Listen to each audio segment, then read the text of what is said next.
Salut les amis, j'espère que ça va bien. On reçoit beaucoup d'amour de nos fans, de nos amis, des gens qui nous suivent, qui nous envoient des questions, qui nous disent des choses incroyables en live ou en privé.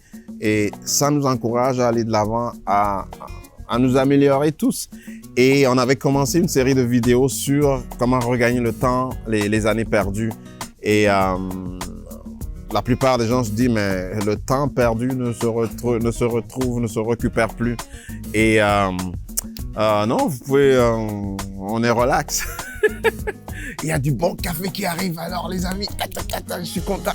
Alors, on disait donc, est-ce que c'est possible de regagner les années qui sont perdues, les années qui sont passées? Parce que il n'y a pas d'entrepôt où on garde le temps ou les heures qui sont passées. Tandis que quand c'est passé, est-ce qu'il y a encore moyen de la récupérer? Bon, j'ai un bon café. Ben c'est ça, c'est la beauté de la chose. Alors, on avait commencé où on a parlé de l'intensité, où on a montré comment les Asiatiques sont très intenses. Ils n'ont pas l'avantage de la force, etc. Mais ils ont l'avantage d'être concentrés, d'être focusés, d'agir de façon... les Allemands vont appeler ça la Blitzkrieg. C'est un peu comme la guerre qu'a fait Hitler. Il a concentré l'intensité des frappes sur des points très clairs et c'est comme ça qu'il a gagné la guerre en un certain temps. C'est le focus. Donc, une des règles, une des façons de pouvoir regagner les années perdues, c'est la règle de 10 000 heures. Je ne sais pas si vous en avez déjà entendu parler. Il y a Malcolm Gladwell, qui est l'auteur du livre Outliers, dit qu'il faut environ 10 000 pratiques pour atteindre la maîtrise d'un champ donné. Ok, 10 000 heures. Je ne sais pas ce que vous aimez.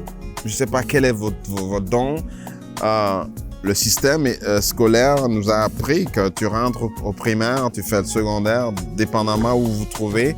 Le cégep ou le lycée dans un autre système ou en tout cas, il y a plusieurs formes d'enseignement qui existent.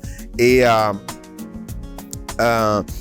lui, il vient comme briser cette façon de voir. Quand tu veux être un expert, quand tu veux devenir un grand dans un domaine, quel que soit le domaine, ça peut être la cuisine, ça peut être la photographie, ça peut être la vidéo, ça peut être n'importe quoi, ça peut être le kung fu, le yoga, je ne sais pas, nommez-les.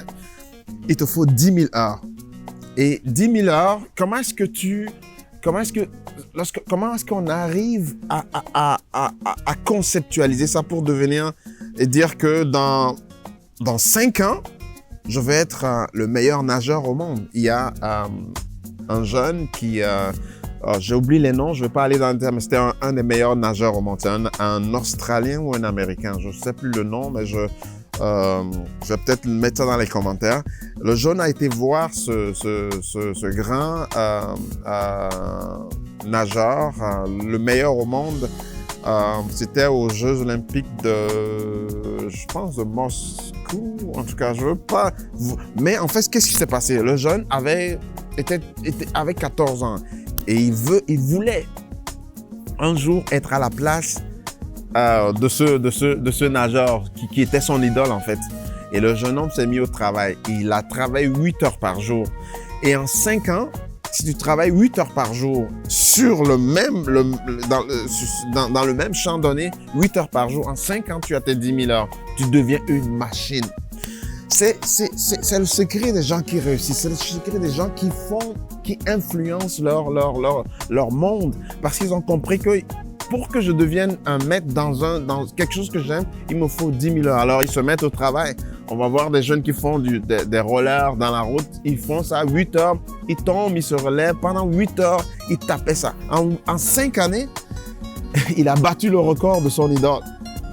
Parce que 8 heures de temps, il s'entraînait. Donc, si tu veux atteindre tes 10 000 heures et si tu fais 4 heures de temps par jour, 4 à 5 heures de temps par jour, il te faut 10 années pour atteindre ça.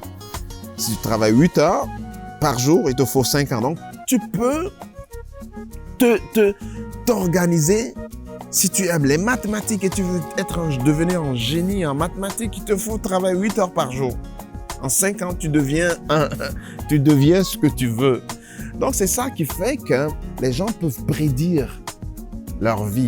Les gens peuvent dire en 5 ans, quand on fait du développement personnel, on pose la question souvent, où veux-tu être en 5 ans? Où veux-tu être en 10 ans? Les gens ne comprennent pas qu'il y a toute une stratégie, il y a tout un système derrière. Et quand tu comprends que pour réussir dans tout, que tu sois le plus con, excusez-moi le terme, la société va te traiter de quelqu'un qui est imbécile parce que on pense que le cerveau fonctionne comme des bacilles, en fait. C'est d'où vient le terme, en fait, imbécile. Donc, quelqu'un qui n'a pas de bacilles dans la tête, on le considère comme quelqu'un qui ne réfléchit pas. Mais si tu comprends qu'il te faut 10 heures, que tu sois le plus nul dans un domaine et tu dis avec 10 000 heures, tu peux atteindre le maximum, tu peux devenir... C'est simple, tu te mets au travail. Donc, est-ce que c'est bon, le système d'éducation traditionnel? Oui, c'est important aussi, mais il y a des choses que la vie nous donne ou que les grands de ce monde ont compris. Et on va voir que ceux qui ont transformé le monde, c'est pas les gens qui ont été dans les plus grandes écoles, mais qui ont compris que pour arriver à quoi que ce soit, les gens comme Bill Gates, les Beatles, c'était pas des gens qui ont fait des grandes écoles de musique, mais c'est des gens qui travaillaient comme des machines, des esclaves de 8 heures de temps par jour à jouer la même chose pendant 8 heures de temps. À un moment donné, tu deviens imbattable. Donc, si tu fais une job tu travailles quelque part au dépanneur ou dans une épicerie, oui, tu fais tes 8 heures pour payer tes factures, c'est OK. Mais il faut réserver 3, 4, 5 heures de développement personnel, de travail sur soi, qui consiste à apprendre les talents que tu as, que toi seul, tu sais que tu as, et tu travailles là-dessus. Si tu ne le fais pas, c'est sûr que tu passeras une vie insipide, sans odeur ni couleur, et tu passeras. Est-ce que c'est ça que tu veux pour toi? Je ne le sais pas. Mais si tu veux faire quelque chose d'autre pour toi, je te donne ce secret aujourd'hui, les 10 000 heures. Alors, vas-y avec, do something with it, et puis on se reparle. À très bientôt, votre ami Jules Le Sauveur. Bye, ciao!